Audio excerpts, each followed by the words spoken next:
The first $100,000, the hardest yet most important step.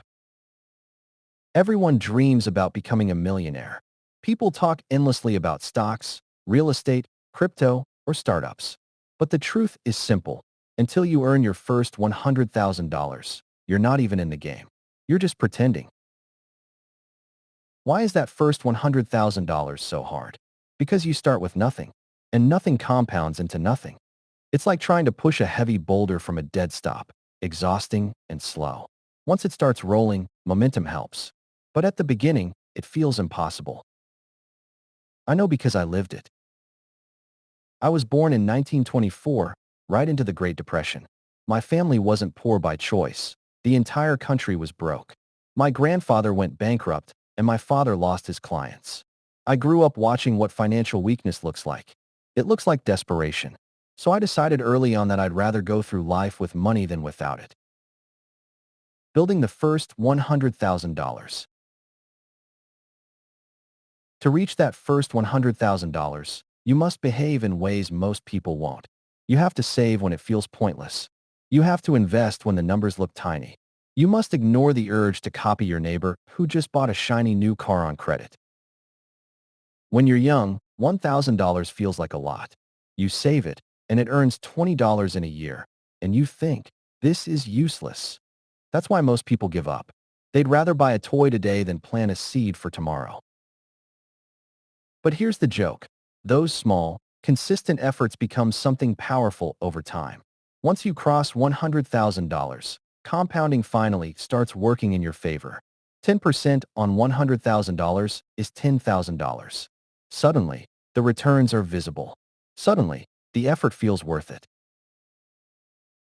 Most people never reach that point, not because they can't, but because they're impatient or foolish.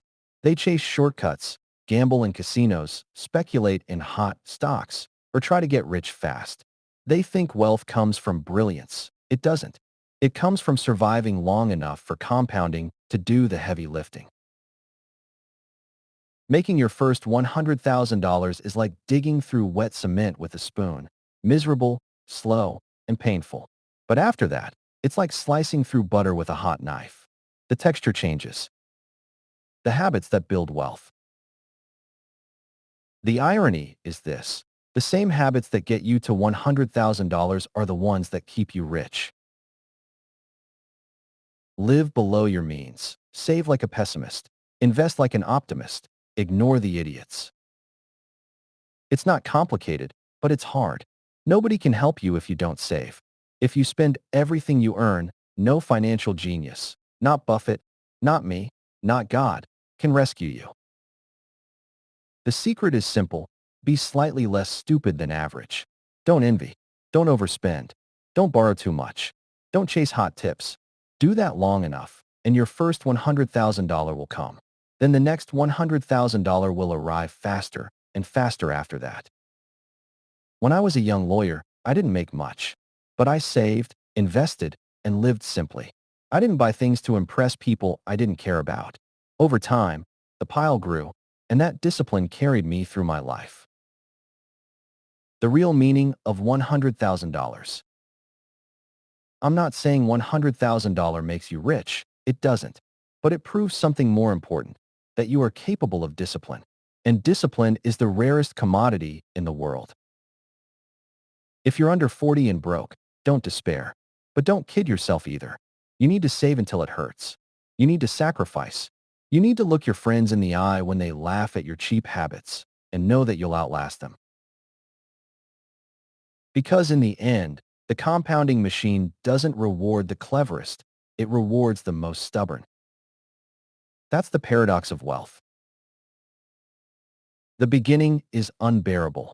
The middle is tolerable. The end is inevitable. The first $100,000 is hell. But once you get through it, you'll wonder why everyone else is still stuck at zero. The trap of envy. If you want to guarantee your own misery, start comparing yourself to others. That's envy, the dumbest sin of them all. Why? Because it's the only one where you don't get anything out of it. Gluttony gives you a good meal. Lust gives you pleasure. Greed might make you richer. But envy? It just makes you miserable that someone else has more. It's like lighting yourself on fire just to spite your neighbor. I've seen envy destroy lives. A brilliant lawyer I once knew couldn't stand that others were getting richer faster. Instead of sticking to what he knew, he jumped into every hot stock and deal he could find. He wasn't chasing money. He was chasing someone else's success. And he lost everything.